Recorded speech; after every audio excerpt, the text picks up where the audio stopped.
नमस्कार, मैं doctor Madan Lal Bhatt, vice chancellor King George Medical University. आज मैं संक्षेप से कोविड-19 कोरोना वायरस इन्फेक्शन से बचने के लिए और उसके खतरों के बारे में संक्षेप में बताने जा रहा हूं। सबसे पहले मैं ये बताना चाहूँगा कि विश्व में 98% कोरोना वायरस के मरीज माइल्ड नेचर के हैं, केवल 2% मरीज गंभीर हैं। इन 98% मरीजों को अगर केवल अपने स्वास्थ्य का ध्यान रखें, आराम करें और किसी तरीके की कोई स्ट्रेस या टेंशन न लें तो ऐसे मरीज स्वतः ठीक हो सकते हैं। केवल 2% ऐसे मरीज हैं जो गंभीर स्थिति में हैं और उनकी खतरे के लिए उनके साथ ज़्यादा उम्र का होना, 65-70 साल से ज़्यादा की उम्र, डायबिटीज़, ब्लड प्रेशर, किडनी या कैंसर जैसी किसी बीमारी से ग्रसित होना या शरीर की रोग प्रतिरोधक क्षमता किसी अन्य कारण से कम हो जाने के कारण उनको खतरा है। वास्तव खतरा तो 1% से कम है, क्योंकि कम्युनिटी स्प्रेड जो विश्व में हो गया है इस समय, जो सर्विलांस सोसाइटी में हो रहा है कम्युनिटी में, उससे ये देखा जा रहा है कि हजारों हजार मरीज ऐसे हैं और भारतवर्ष में 60 से 70% ऐसे मरीज हैं जो एसिम्टोमेटिक हैं। अगर उन एसिम्टोमेटिक मरीजों को देखा जाए तो भारत में भी मृत्यु दर 1% से कम है। वास्तव में मृत्यु दर तो 3% है जिन मरीजों को देखा गया है, लेकिन वास्तविकता ये है कि अगर सोसाइटी का पूरा सर्वे किया जाए तो 1% से कम मृत्यु दर निकल के आएगी। ऐसी स्थिति में बचने के लिए जो सामान्य उपाय हैं मैं उनको संक्षेप में बता रहा हूं, जिसको कोई भी व्यक्ति अपने जीवन में स्वस्थ व्यक्ति उपाय के माध्यम से बच सकता है। और कोई व्यक्ति अगर संक्रमित हो गया कोरोना वायरस से तो भी उससे ठीक होने की संभावना बहुत ही ज्यादा रहेगी। पहली तो बात यह है कि व्यक्ति को स्वस्थ जीवन शैली का पालन करना चाहिए। स्वस्थ जीवन शैली में 6 से 8 घंटे की अच्छी नींद लेना आवश्यक है। इस नींद के घंटे में रात को 10 बजे से प्रातः 4 बजे का समय अवश्य इंक्लूडेड होना चाहिए। दूसरा आवश्यक है कि व्यक्ति को पर्याप्त मात्रा में पानी पीना चाहिए। पर्याप्त पानी में 3 से 4 लीटर या 5 लीटर तक गर्मी में धूप में निकलने वाले व्यक्ति को, और इस गर्मी के बावजूद भी गुनगुना पानी लेना स्वास्थ्य के लिए ज़्यादा हितकारक है। तीसरा जो अति आवश्यक विषय है कि सुपाच्य पौष्टिक भोजन लेने की आवश्यकता है समय समय से, और फलों और सब्जियों का बहुतायत में प्रयोग करने की आवश्यकता है। इस समय पे fast food, junk food, cold drinks, ice cream, इन सब से बिल्कुल बचने की आवश्यकता है।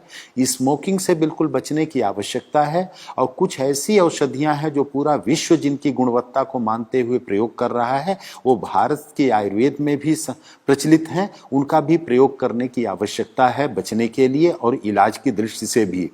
इसमें सबसे आवश्यक है जो सिट्रस फ्रूट्स हैं, नींबू, संतरा, मौसमी, उनका सेवन करना। नींबू को गुनगुने पानी में डाल करके अदरक के टुकड़े के साथ अगर उनको उबाल के लिया जाए तो वो रोग प्रतिरोधक क्षमता भी बढ़ाता है और कोरोना में ठीक होने की संभावना भी बढ़ावा देता है। उसके साथ गिलोय रोग प्रतिरोधक क्षमता बढ़ाती है, गिलोय का काढ़ा लेना या अदरक, काली मिर्च का काढ़ा लेना तुलसी के पत्ते के साथ उबाल करके सुबह शाम लेना भी इसमें हितकर है। दिन भर गर्म पेय पदार्थ लेते रहना, जैसे हर्बल टी है या ग्रीन चाय का प्रयोग करना भी इसमें स्वास्थ्य के लिए हितकर है। हल्दी का भी ऐसा प्रभाव देखा गया है कि रोग प्रतिरोधक क्षमता भी बढ़ाती है, वायरल इन्फेक्शन से बचत करती है। तो हल्दी दूध में डाल करके साथ में अगर काली मिर्च को भी प्रयोग किया जाए, खास तौर से हल्दी 4 तो काली मिर्च 1 के अनुपात में अगर दूध में डाल करके लिया जाए तो ये भी कोरोना इन्फेक्शन में सहायक है। और लहसुन में भी एंटीवायरल प्रॉपर्टीज देखी गई हैं, तो लहसुन, काली मिर्च और अदरक का मिश्रण भी प्रयोग किया जाए कच्चा या खाने के साथ सलाद के रूप में थोड़ी सी मात्रा में, तो ये भी रोग से बचाने में सहायक है। और कोई भी व्यक्ति इसमें जो संक्रमित होता है अगर वो तनाव बहुत नहीं लेगा, घबराहट का शिकार नहीं होगा और अपनी कोमॉर्बिड कंडीशंस जो भी हैं, अगर डायबिटीज़ है, थायराइड की प्रॉब्लम है या अन्य कोई प्रॉब्लम है, तो उसका समुचित उपचार लेते रहें और उनसे बचने की आवश्यकता है। अगर वो बीमारी कंट्रोल में रहेगी तो इससे खतरा उतना नहीं होगा।